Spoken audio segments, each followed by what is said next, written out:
Paulus itu bukan dari Yesus, bukan begitu?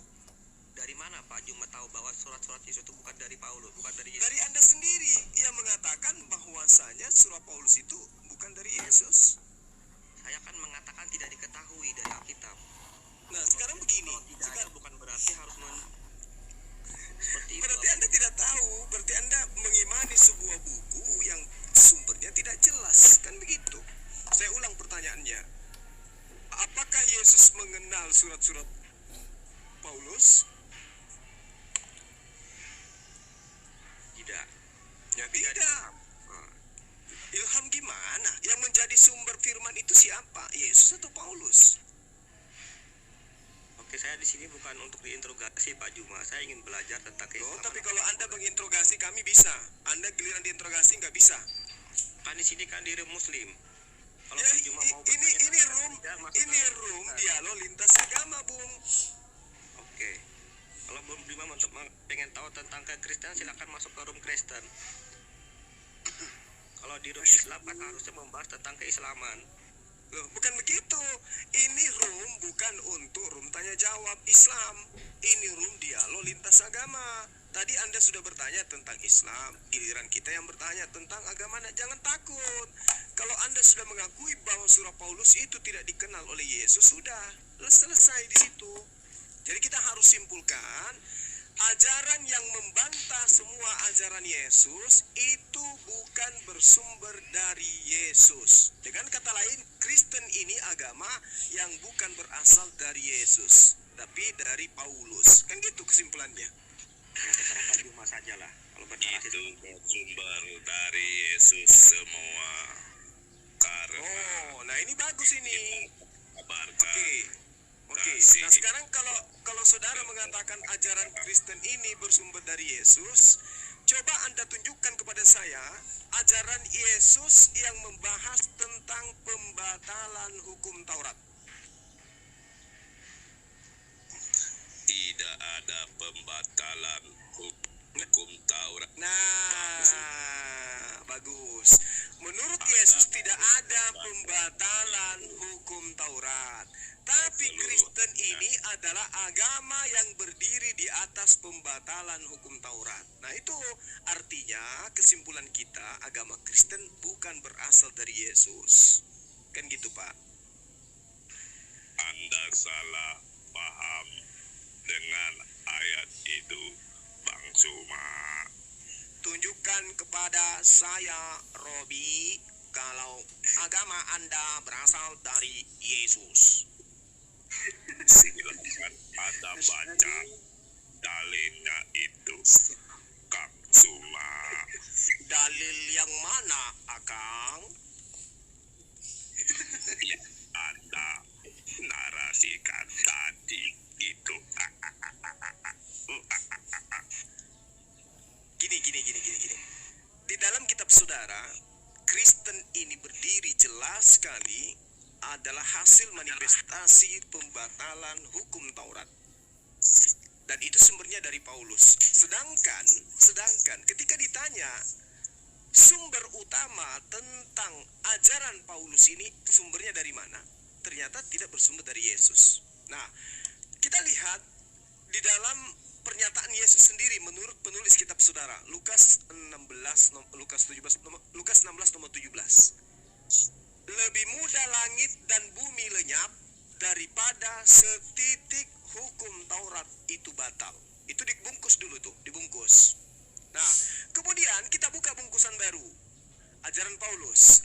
Dengan matinya Yesus di atas tiang salib, Yesus telah membatalkan hukum Taurat bersama segala ketetapan yang ada di dalamnya. Nah sekarang, ini ada dua pernyataan yang tabrak-tabrakan. Yesus mengatakan lebih mudah langit dan bumi lenyap daripada satu titik dari hukum Taurat itu batal. Paulus mengatakan dengan matinya Yesus di atas tiang salib oleh tentara Romawi, maka hukum Taurat itu batal dan semua aspek yang ada dalamnya juga dibatalkan. Sekarang Kristen berada di mana posisinya? Di pengajaran Yesus atau di pengajaran Paulus? Bukan seperti itu, Kang Suma. Lalu seperti apa? Dikatakan itu hukum Taurat, hukum sibil, mata Oh. kaki mata, Oh. gigi kaki gigi, dan Oh. juga hukum pengorbanan, Oh. persembahan domba dan Ini kambing. ini casnya Anda melemah. Ya mau dicas dulu. Itu Anda yang mau dicas, baterai Anda lobet. kan dalam salib Baterai Anda lobet. lo Baterai perintah Anda lobet. tidak dihilangkan sampai sekarang. Itu teori tuh. Itu sama seperti pernyataan Yesus di dalam Lukas 23 itu. Jadi orang Kristen ini selalu berbicara Torah itu tidak batalkan sampai sekarang. Torah itu masih ada sampai sekarang. Tapi mereka tidak pernah mempraktekkan Taurat itu sendiri. Seperti yang diterangkan oleh Yesus dalam Matius 23. Coba kita lihat apa yang diterangkan oleh Yesus di Matius 23 itu. Kita lihat. Ya. Di data nomor satunya jelas sekali dikatakan oleh Yesus. Berkatalah Yesus kepada banyak orang dan kepada murid-muridnya. Katanya, ahli-ahli Taurat dan orang Farisi telah menduduki kursi Musa. Ini juga Kristen. Kristen kalau berhadapan dengan umat Islam, Kristen itu akan mengaku sebagai pengikut Musa. Pasti tuh.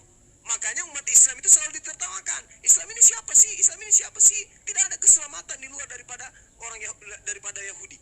Kami ini adalah orang yang sedang duduk di atas kursi Musa. Itu kata Kristen. Makanya dikatakan di dalam pernyataan Yesus dalam Matius 23, ahli-ahli Taurat dan orang-orang Farisi telah menduduki kursi Musa. Sebab itu turutilah dan lakukanlah segala sesuatu yang mereka ajarkan kepadamu. Tetapi, nah ini tolong digarisbawahi. Tetapi janganlah kamu ikuti perbuatan mereka. Loh, kok bisa gitu? Iya, karena mereka mengajarkan tetapi tidak melakukannya. Jadi kalau saudara tadi mengatakan, oh kami melakukan Taurat sampai hari ini, itu teori. Mereka tidak melakukan Taurat. Mereka hanya mengajarkan Taurat itu adalah ajaran ini, Taurat itu ajaran ini, keselamatan itu dari Taurat dan tapi mereka sama seperti ahli Taurat dan juga orang Farisi. Nah, kebetulan saja Paulus itu adalah orang Farisi dan kebetulan Paulus itu konon adalah ahli Taurat. Maka perintahnya kemudian jangan kau ikuti ajaran Paulus. Jangan kau ikuti ajaran ahli Taurat dan orang Farisi. Mereka itu menteorikan tapi tidak mempraktekkan. Nah, ini yang terjadi. Saya tanya kepada saudara Bura, apakah saudara Bura ini sunat? Iya, Berarti Anda melanggar ajaran Paulus kalau Anda bersunat. Galatia 5 nomor 2, apabila engkau menyunatkan dirimu, maka Yesus Kristus tidak berguna bagimu. Gimana tuh? kami sunat dalam hati dan pikiran. Ya, sunat dalam hati. Inilah yang dimaksud ahli Taurat dan orang Farisi. Mereka mengajarkan sunat, tetapi mereka tidak mempraktekkan. Kata Yesus, jauhilah mereka. Inilah Anda. Dalilnya, boleh saya kasih dalilnya Bang Suma? Silakan. Supaya nggak tahu kalau Silakan. kita disunat. Silakan. Anda boleh baca di dalam Kejadian Oh, 27 itu sunat hati yang Anda maksud. dan juga Galatia 16. Paulus itu Paulus. Itu jangan bawa ajaran Paulus karena tadi sudah terbukti ajaran Paulus itu adalah ajaran yang antikristus, ajaran yang menentang ajaran Yesus. Sekarang di dalam kitab Kejadian yang Anda maksud itu apa bunyinya? Silakan Anda baca Galatia 16. Kejadian. Galatia itu ajaran antikristus. Yang saya minta di dalam kitab Kejadian yang Anda maksud tentang sunat itu yang mana? Tidak ada di dalam Alkitab mengajarkan antikristus. Itu jelas. Oh, antikristus itu berasal dari tengah-tengah kita. 1 Yohanes 2 nomor 18 nomor 19, antikristus itu berasal dari tengah-tengah kita. Itu kata siapa? Penulis kitab saudara. Di 3 ayat 29 juga. Silakan catat bagi umat Kristen supaya kita tidak dituduh-tuduh lagi kan. Begitu. Juga Anda itu antikristus. Anda tahu gak apa itu antikristus? Antikristus itu adalah orang yang itu Taurat, ajaran Yesus itu perjanjian lama, bukan perjanjian baru. Waduh, Anda salah benar. Anda salah. Di mana salahnya? Salahnya di mana? Sedangkan Yesus adalah perjanjian baru menghadapi hukum Taurat. Begitu Ah, itu ajaran Paulus. Aku datang bukan untuk meniadakan hukum Taurat, tetapi menggenapi. Apa menggenapi itu, Pak? Mengharamkan yang halal, yang haram menjadi halal gitu. Itu yang dimaksud menggenapi. jika Nah sekarang ada ketika dikatakan di dalam Imamat 11 nomor 7, jangan engkau makan babi karena itu haram bagimu. Ketika Yesus menggenapinya, yang haram itu menjadi apa? tidak boleh dimakan. Nah, Seperti nggak boleh dimakan. Yes, Paham saya. berarti? Yesaya 66 ayat 17. Kalian mampus semua orang pemakan babi itu dihancurkan oleh Tuhan. Betul, Yesaya 66. Betul. Dilarang. Dilarang. Jadi bagaimana menurut saudara teman-teman Kristen yang makan babi kayak Pak Dharma ini? Kuduskan hari Sabat. Ya, menurut saudara bagaimana hukumnya teman-teman Kristen yang makan babi seperti Pak Dharma ini? Bagaimana hukumnya menurut saudara? Sesuai yang tertulis di dalam Alkitab saja, Bang Suma. Ya, apa yang diceritakan di Yesaya 66 tentang pemakan babi? Coba. Semuanya mereka akan musnah. Oh, Mama Dharma. Oh, Dharma.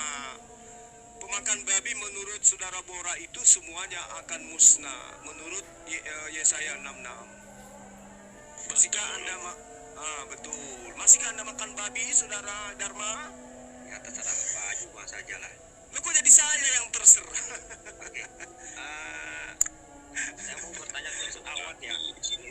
Itu kata firman Tuhan. Nah, itu Alkitab kata firman Tuhan, Dharma. Jadi Anda harus hati-hati itu. ditolak, Jangan ditolak, betul. tetapi Tetapi masalah sunat itu pun jangan ditolak, yaitu Galati 3 ayat 29 iya, dan juga Kolose 2 ayat 11 sampai 12. Itu analoginya sunat Kristus dan logikanya di situ. Silakan saudara membacanya. iya. Kalau salah, Anda salahkan Tuhan. Galatia Itulah 3 nomor 29. Galatia 3:29 wajib sunat. Iya, wajib sunat.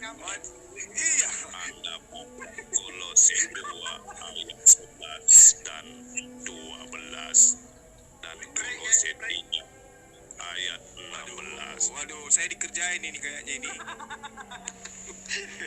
Waduh, gimana sih? Masa dari tadi tidak sadar.